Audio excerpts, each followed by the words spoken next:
وفق إخواننا في باكستان، اللهم وفق إخواننا في باكستان، اللهم وفق إخواننا في باكستان، اللهم اجمع قلوبهم ووحد صفوفهم على كتابك وسنة نبيك صلى الله عليه وسلم.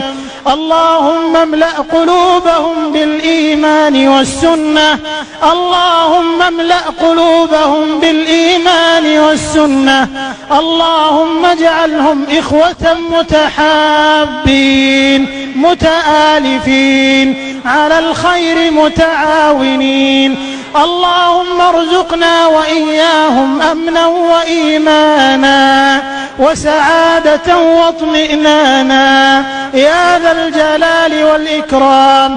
اللهم احقن دماء المسلمين، اللهم احقن دماء المسلمين، اللهم أبعد عنهم العنف والطائفية يا ذا الجلال والإكرام. اللهم احفظ هذه البلاد بالإسلام، اللهم احفظها بالإسلام.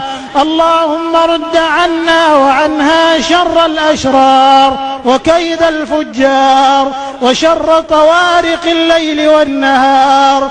اللهم احفظها من حقد الحاقدين وحسد الحاسدين وعدوان المعتدين يا رب العالمين يا ذا الجلال والإكرام.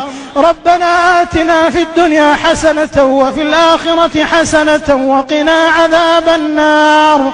ربنا تقبل منا إنك أنت السميع العليم، وتب علينا إنك أنت التواب الرحيم، واغفر لنا ولوالدينا ولجميع المسلمين الأحياء منهم والميتين برحمتك يا أرحم الراحمين. وآخر دعوانا أن الحمد لله رب العالمين.